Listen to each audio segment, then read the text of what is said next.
Very nice to have you, Harlan. Sorry to get to shake your hand now. Because we are the friendliest club in 610, I promise. I promise. That's our slogan, right? I'm trying to do it, right? Let's see here. Will you please, if you're able, join me in the Pledge of Allegiance? I pledge allegiance to the flag of the United States of America and to the republic for which it stands, one nation, under God, indivisible, with liberty and justice for all. Thank you very much. Moment of inspiration is actually an announcement today. Please join us Saturday. Does everybody know about Saturday? From 2 to 4 at the Gathering Place, we will be presenting a check for $4,000 to the Dolly Parton Imagination Library. They're having some big event out there. I'd love to see as many of us out there as we can, wear your Rotary tag or a Rotary shirt or something, just to kind of put us out there. I'm not exactly sure of the agenda, but I think we need to be there around 2. If you know parking at the Gathering Place, you might try that a little bit early, just to make sure you can get parking and get to the place. I believe it'll be at the clubhouse, the big wooden, it's at the lodge, and that's the closest building there to that. It's the real funky wood building right when you pull in there. So could I have this little slideshow of hands people who are going to try and be there on Saturday, just so I kind of get a head count, a few of us? That'd be perfect. That'd be great. And that's really exciting. Really looking forward to that partnership and what we're going to do. And then we're also going to look at bringing one of them to come speak to us about what that $4,000 is going to do for the Imagination Library. But we're really excited about that. Do we have any birthdays or anniversaries? I forgot to check.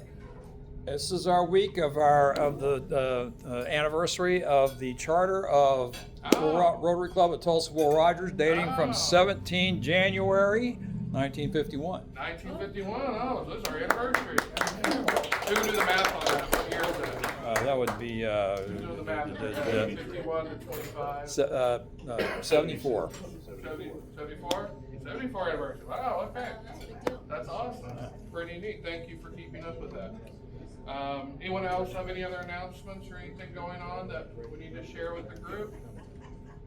Yes, sir. I have a birthday. Oh, happy birthday. All right, Phil. Oh, you're making me want to look it up now. You're making me want to dig and find out. 88. 88. Wow, congratulations. 88. Cool. That is awesome.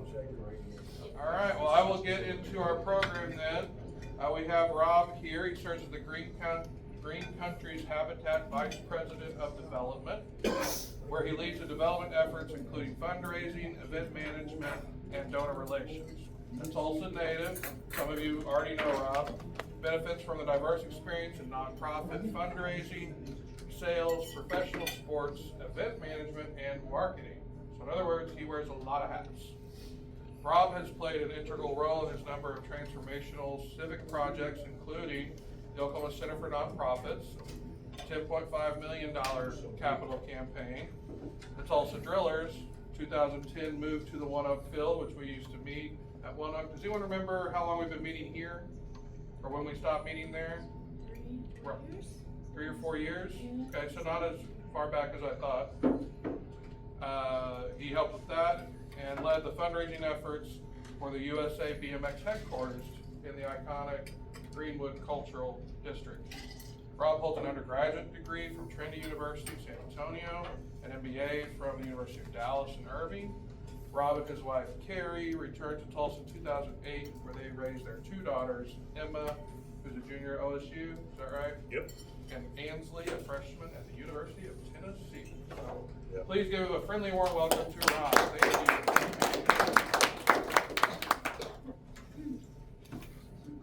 No, absolutely.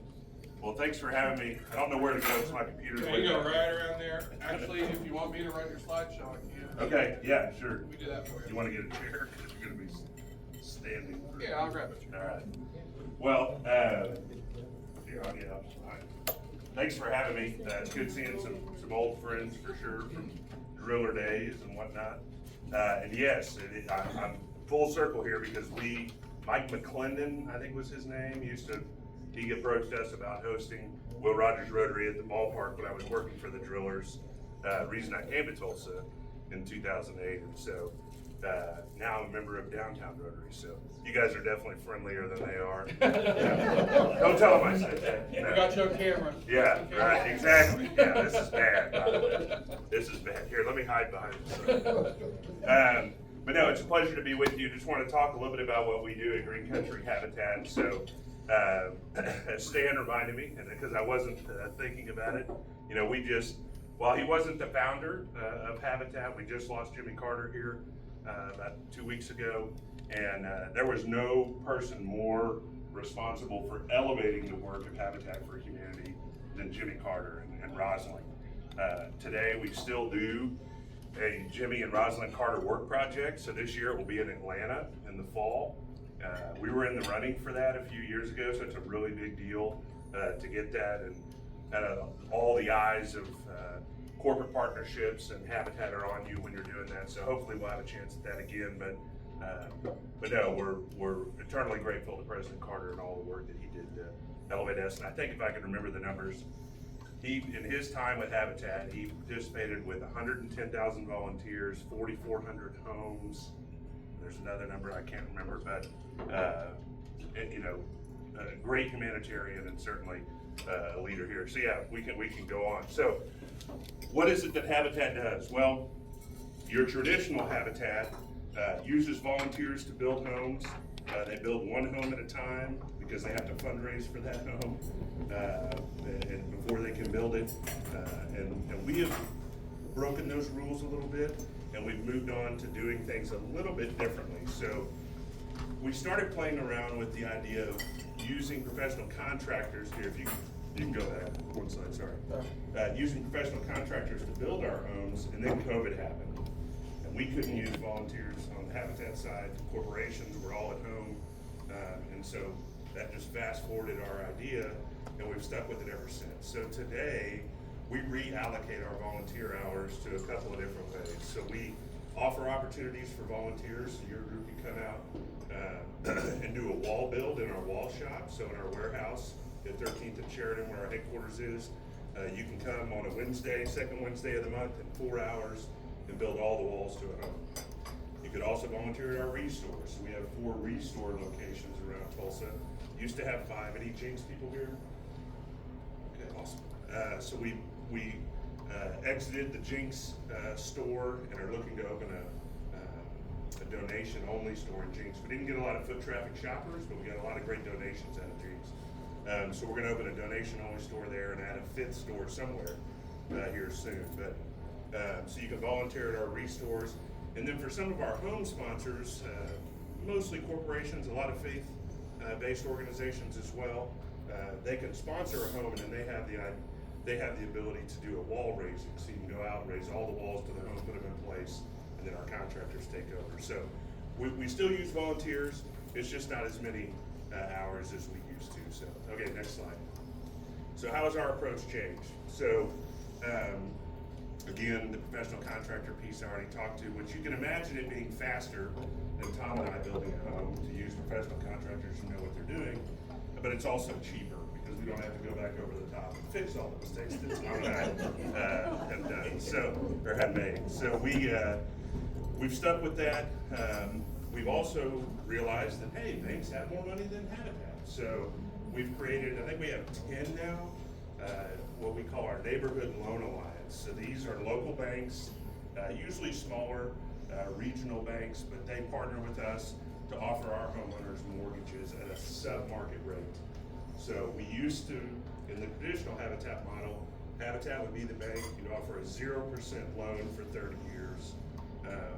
And so we don't do that anymore. We use our banking partners to do that. It really frees up a lot of our capital, as you can imagine, to be able to build more homes. And so that's what we're really trying to do. Restores we talked about.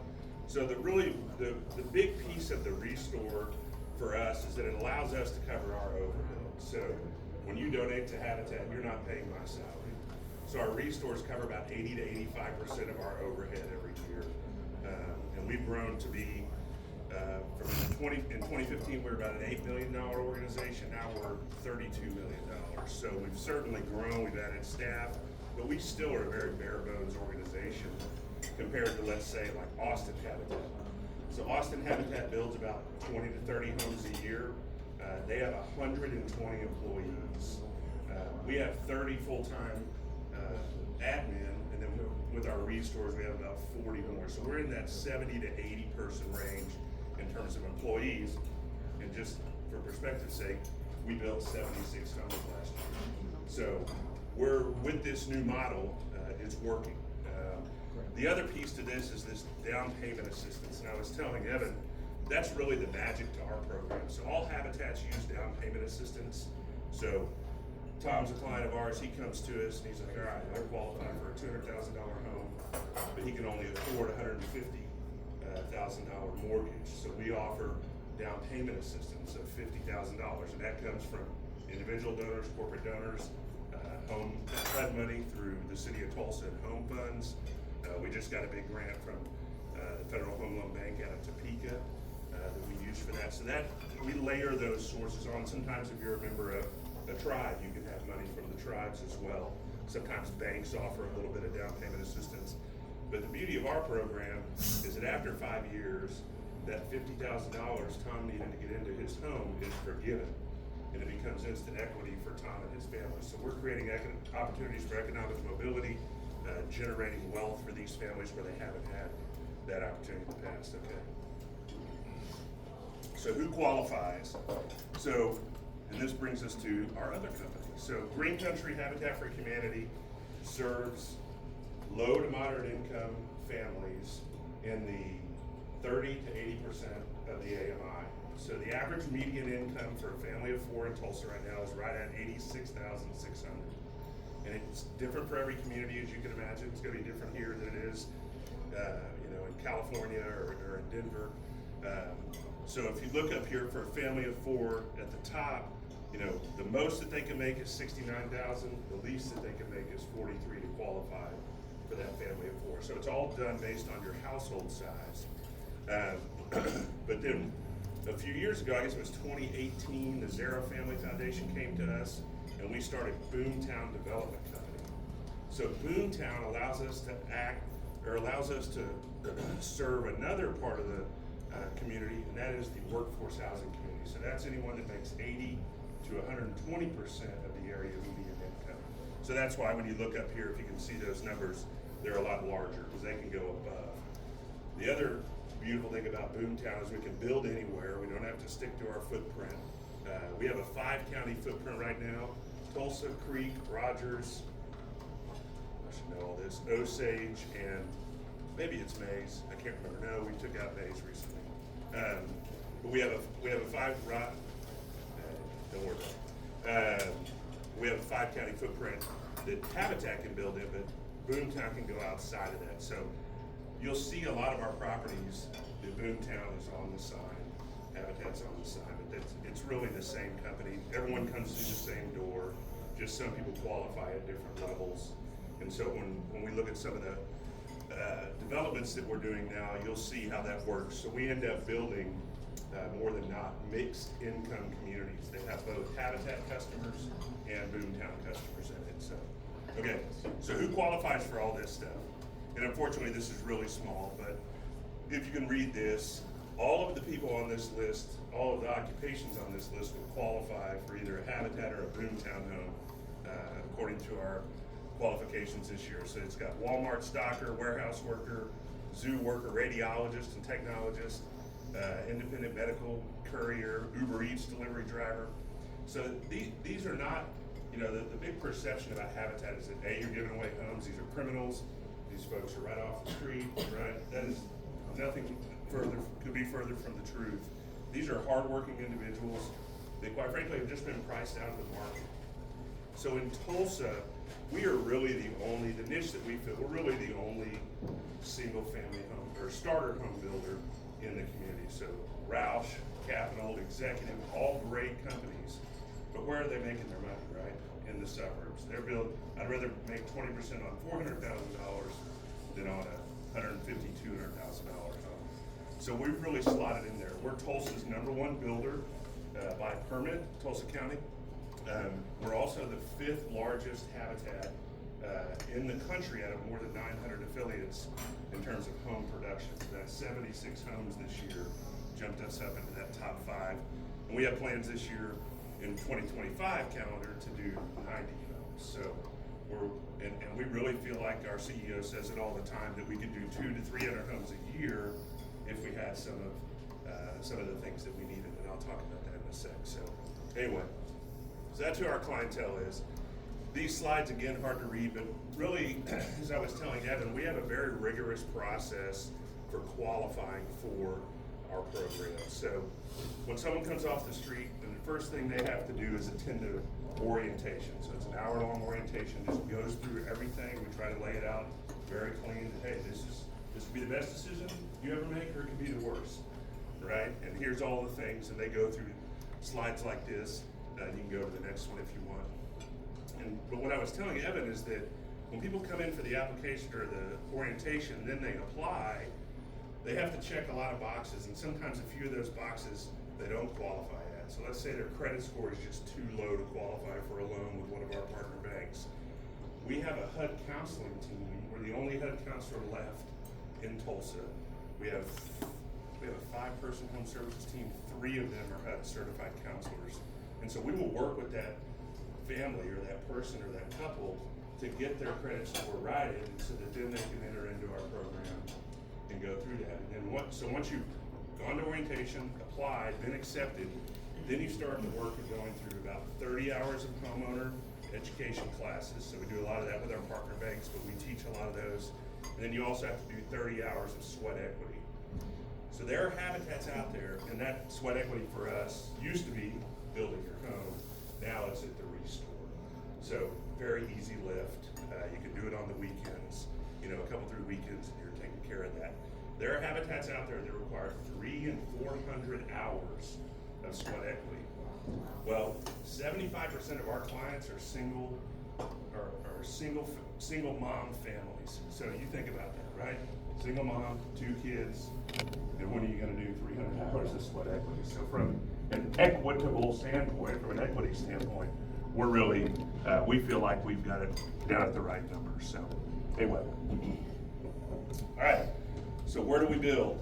And please stop me if I'm just rambling on here. So over the last 4 years, we've really been concentrated on building in North Tulsa. So we launched something called the North Tulsa Initiative. As the grant writer, I've seen how the grants have changed. It's like, oh, this $44 million project. Well, it's now $78 million. And we're about 90% there in terms of our funding for it. But really, we've just focused on purchasing land, purchasing lots to build single-family homes, or, as you'll see in a second, we've moved to buying larger plots of land to build more densely and in-depth with townhomes. It's kind of been our model here. So the only thing that's outside of North Tulsa that you see is the far bottom right. That's our Buena Vida neighborhood that we built from scratch. 19 single-family homes, detached homes that I'll show you in just a second. But that North Tulsa initiative was really part of Habitat for Humanity International, which Jimmy Carter obviously was a part of, based out of Atlanta.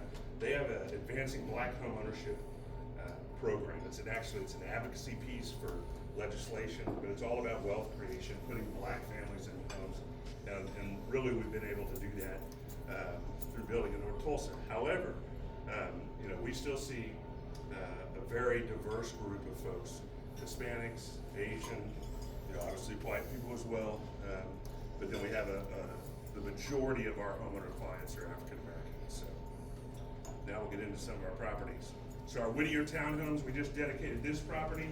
It's actually in Monroe, Mayor Nichols' first ribbon cutting. So we were excited about that. But this 23 townhome development is built on the site of the old Whittier Elementary School. So I don't know when that was torn down, but Quick Trip actually purchased the land to build a Quick Trip there in the neighborhood through a fit. We have Quick Trips down here in Olive, so they wanted something that had to do with housing. We ended up stepping in. This is actually a partnership that we had with Life Senior Services, their vintage housing group. So they have 50 apartments on this site, And then they did 4 kind of condo type rental units for seniors as well. And then we built 23 townhomes to finish out the property. So those are all for sale. They average $200,000 to $230,000. And this is an example of how we've been able to use Boomtown and Habitat together. So we have Boomtown clients here that are obviously going to be in those $235,000 homes because they can qualify for more. And then our Habitat customers are in the $200,000 homes. But these are, I mean, it's unbelievable. We meet here a lot when we meet with funders, and we had the Lieutenant Governor here yesterday. It's just amazing when you walk in and you're like, holy cow, this is Habitat home? I mean, these are really nice. So it's not it's not what you're thinking about maybe when you think of a Habitat home. This is our Buena Vita neighborhood, which is, if you know Memorial and Admiral, where the Walmart is, this is literally right behind the Walmart there. And so really great neighborhood that both of these are governed by an HOA, so that's a new thing for us. So the homeowners are taking ownership of their side, really taking a lot of pride in it. And it's funny, as you drive in this cul-de-sac, I drove through one time and there was one person with a screen on their garage door, right, to keep the bugs out. Next time I went through, there were 4, right? So they're working together. We built a perimeter fence around here. Well, at the first HOA meeting, they're like, hey, we want privacy fences. It's like, great, but you gotta pay for it. You know, we've gotten you to this point, but, you know, fine, if you guys wanna write that into your bylaws, go ahead. You know, as far as the specs and all the things you have to do, so great neighborhood here as well. And these homes are more in the $180,000 to $200,000 range. I was telling Evan, you know, 5 years ago we could sell a home for $130,000. With COVID and all the things that have happened over time, the rates, all of that, that certainly has increased. So we struggle to stay in that 180 to 200 for our detached homes. And most all of what we do, we like to do at least, is buy lots that don't have existing structures and build new homes on those. So since I've been here a year, we've done 1 rehab house. I was in Detroit for the Chambers trip and earlier this fall. Detroit Habitat does nothing but rehabs. They don't build new. So it's really just kind of where you are.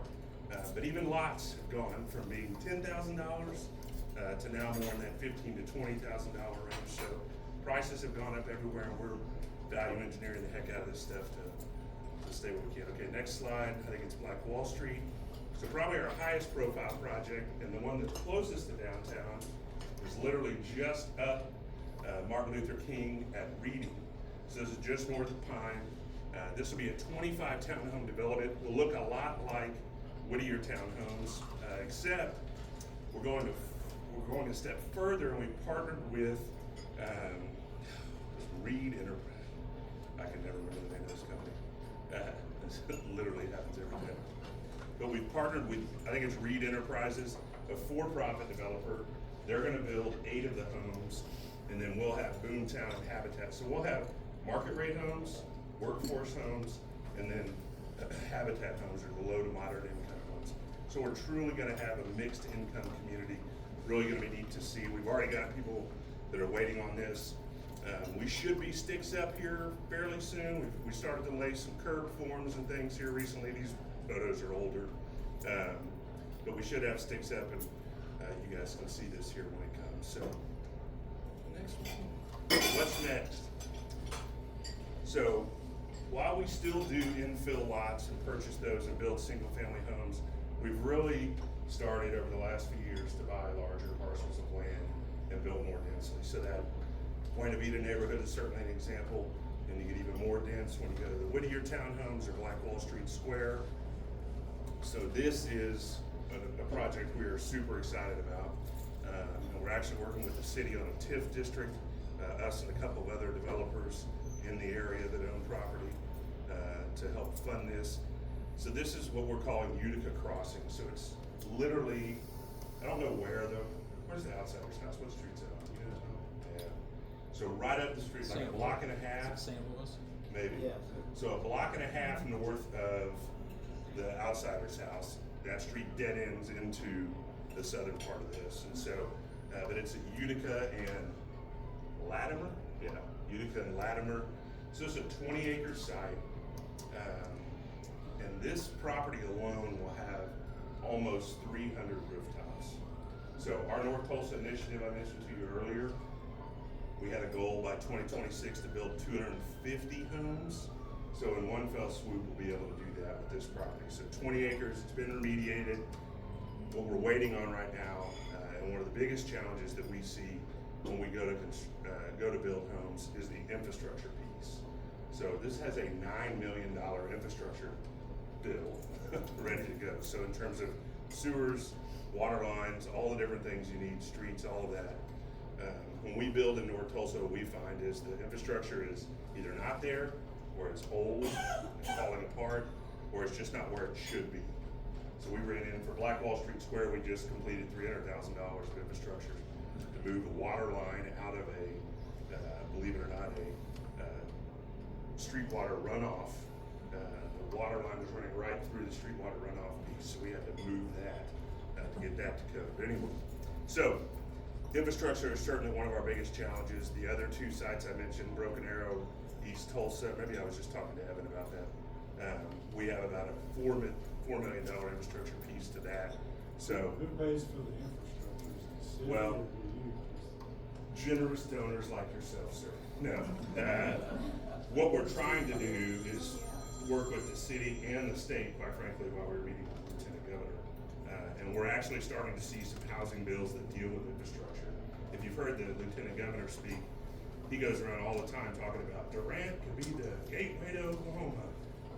But they've got a 10-inch water line and they can't, Roush Coleman won't go build a 300 home neighborhood there because they can't, right? So right now it's been us, like we had to pay for the $300,000. Now the city may reimburse us for part of that, we're coming to find out, but right now it's us. So we don't have $9 million to start this project. So, but hopefully that TIF will be able to front load that for us on a bond and we'll be able to move forward with this.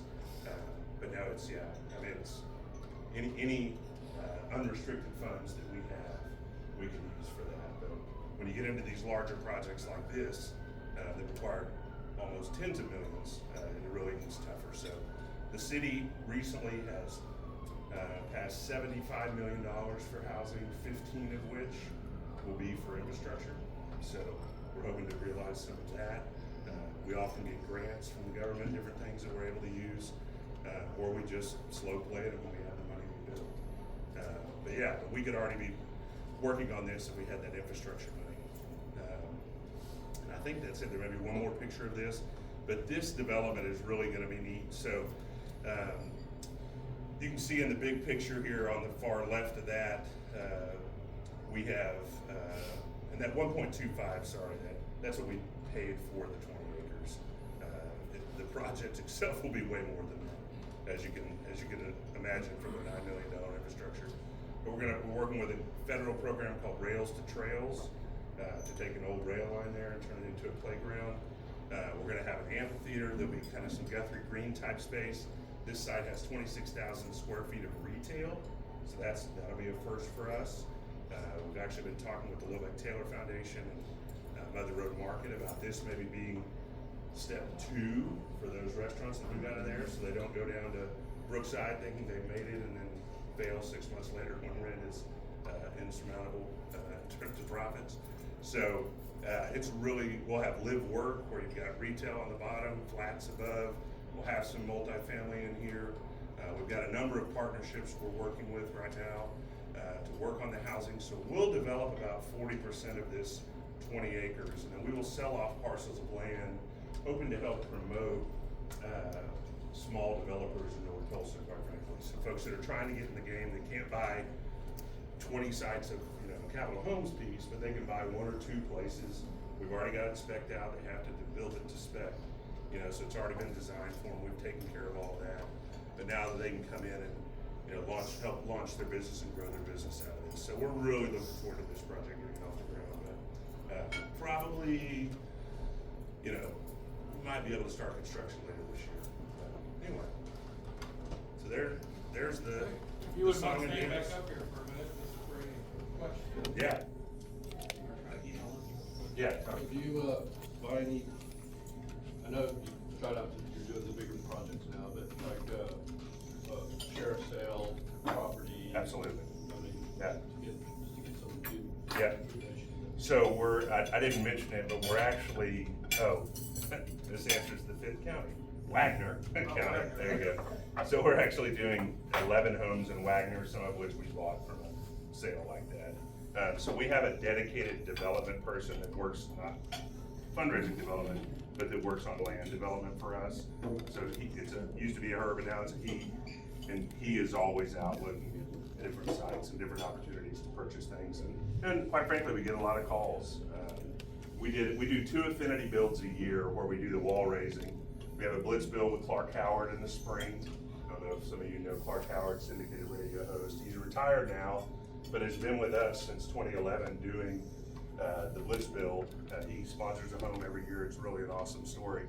But then we do a women build, and our women build site was all donated land from a family that was like, hey, mom died, she owned all these things, we'd like to donate it to you guys. It's literally on the doorstep of Sequoia Elementary. So we have 6 homes there that we were able to put on a corner, but 4 of them were built at our women build in the fall. So yeah, but we try to not buy things that have buildings. I guess my second question would be, any rehab, other than just new construction? So like I said, we've done 1 since I've been here. So we had a house, we called it the cat house. It was infiltrated with some cats. I've seen a few of those. Yeah, that a family donated to us, but the bones were good enough to salvage. So we went in, gutted it, and rebuilt it. And then we've actually we had a Christmas party for one of our big volunteer groups. Is called the Tuesday Morning Miracle Workers. I don't know if you've ever heard of them. Mostly retired gentlemen, but there are a few women in that group. And they've been with us for almost 40 years. And they are completing their 100th home this year. Well, they redid the cat house. And so at their Christmas party this last December, they had the family that's now, we didn't tell them it was called the cat house. Yeah. Did you find any cats yet? No. It's weird, we have 10 cats all of a sudden. But no, but that was a rehab house. So yeah, we don't, not that we don't like to do it, but it's just different markets. We just have so much free land here. But like in Detroit, they have all these beautiful historic, old homes that the neighborhood doesn't want to lose. So Detroit Habitat comes in, they literally mowed it out, rebuilt the cinder block foundation, and then replaced the rest of the house. Yeah, whole different game in Detroit. I could go down lots of roads. Yes, Sam? Volunteer opportunities with Habitat. Yeah. Do you facilitate any of those? Yeah, so on our website, if you go on to volunteer, you can volunteer at the restores, or you can sign up for a wall build. We do those on the 2nd Wednesday of every month. And so as those are available, those get scooped up pretty quick with our sponsors and different things. But we've got a number of organizations in town that they'll sign up 3 or 4 employees to do a wall build. It's a nice deal. So if you have any perks at your workplace or anything, or you just want to come help out, the Master Gardeners, I don't know if any of you are involved in that. Master Gardeners do all the landscaping for us around our porches. So they'll come out, they don't do the sod, but they come out and they do the garden right in front of our porches at those homes that have them. So there's, and then we're working with the National Women in Construction organization called NAWIC here locally.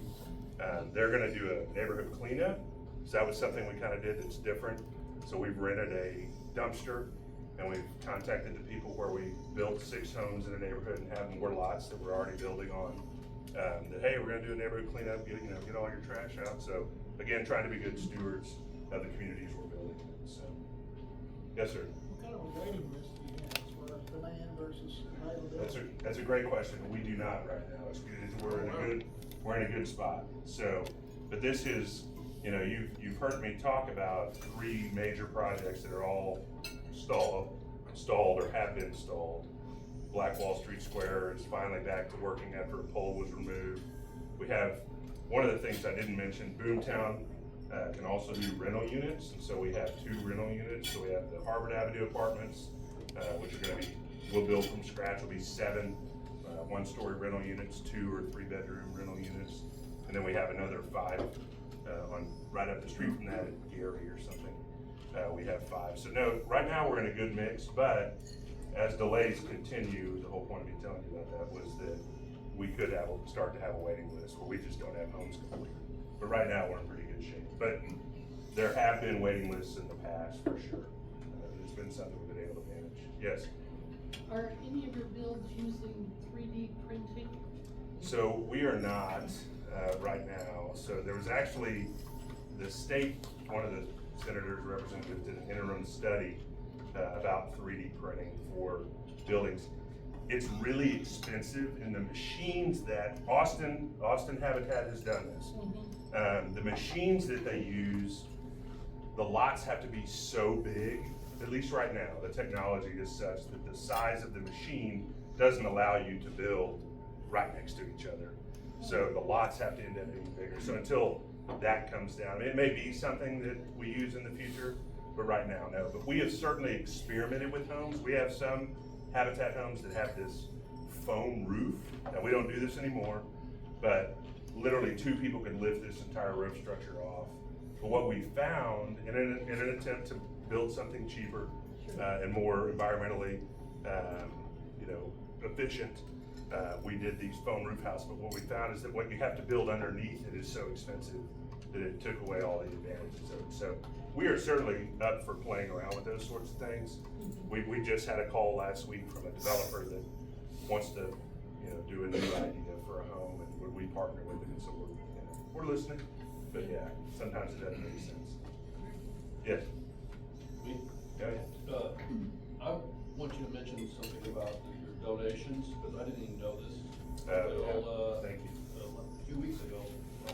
We got a coffee table, and it's like, we're gonna do this whole store. Yeah, so the resource covering about 80% of our overhead every year with donations. And so we have, you can certainly bring anything to our Restore location. So we have 3 traditional Restores that are home improvement outlets.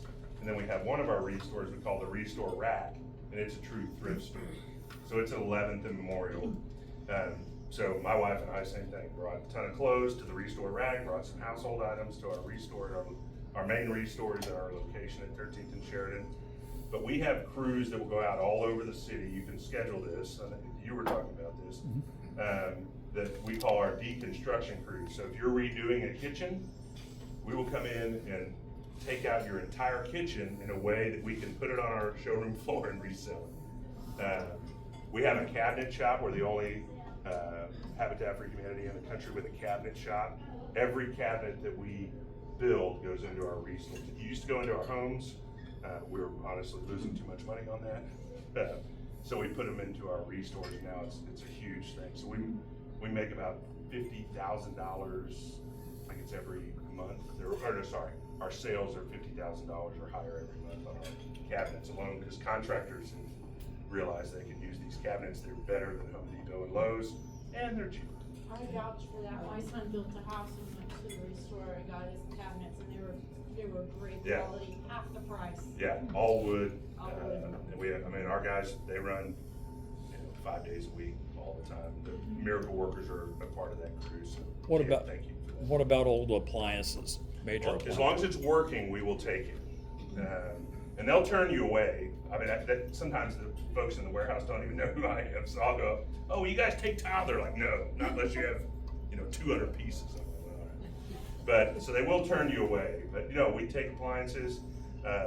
Like Quick Trip was trying a new kitchen idea with these big coolers, and they ended up not moving forward with it. But they had bought like 20 coolers. Well, they gave us 5 of them.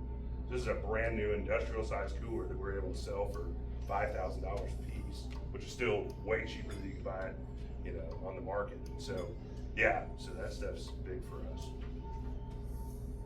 Well, my pleasure to be here. If you guys have any questions, follow up. I'm happy to answer them or give you my card or whatever. We do have one more thing for you to draw for us. Oh, We do I a get to be the 50-50 bad guy or the raffle good guy? here. We always ask our guests to be the, oh, mark there. Oh gosh, that fell out. I did not do that. At least I get to make one friend today. Yeah, oh god, our machine's breaking. Oh god. Let me spin it one time. Everybody's happy, there we go. All right. And reach in there.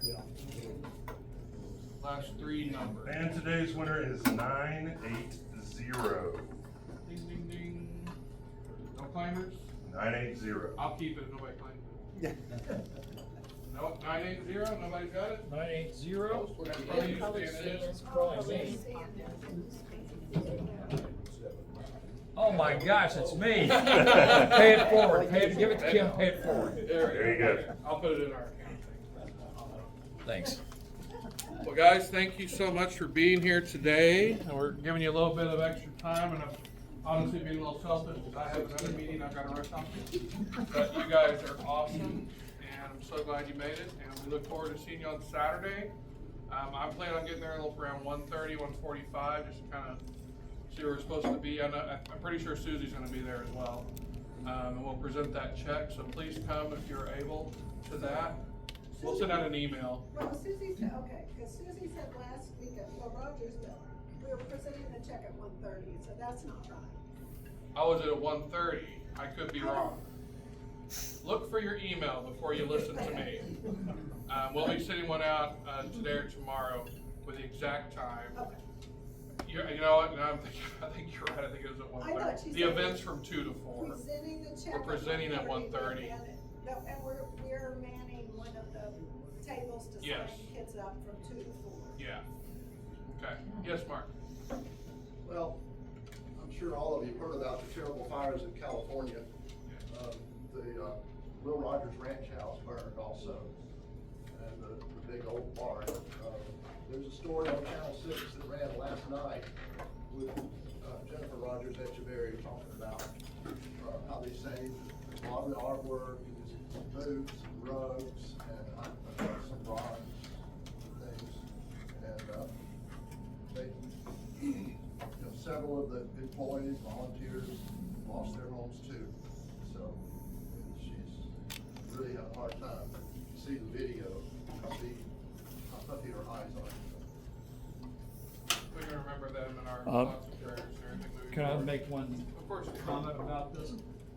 Everybody read the DG email today. There's a link on it to donate it's Rotary District 5300, and I guess they're building a war chest or something for In Los Angeles? Exactly. So and it's online. You can click it. I already did. I led the way. I don't know if I don't want to say I led the way. Somebody else got ahead of me, but anyway, I started. But be sure to read the DG's email. Right. Okay. Super. All right. Well, everybody, thank you so much for being here. We are officially adjourned. Don't forget the 4-way test. Oh, I forgot the 4-way test. Why do I always forget the 4-way test? It's been like 8 months and I still forget to do this every day. All right.